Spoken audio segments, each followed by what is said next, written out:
Özlemim var gidip görsem, toprağına yüzüm sürsem, orada canımı versem, gidebilsem Medine'ye.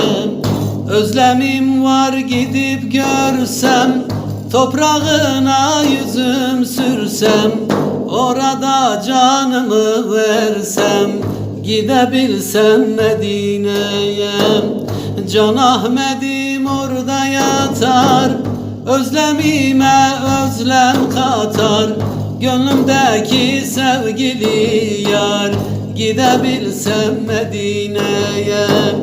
Can Ahmet'im orada yatar, özlemime özlem katar, gönlümdeki sevgili yar, gidebilsem Medine'ye.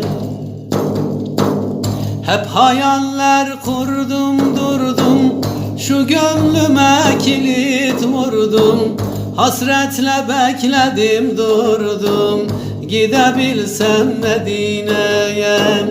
Hep hayaller kurdum durdum, şu gönlüme kilit vurdum, özlemle bekledim durdum, gidebilsem Medine'ye.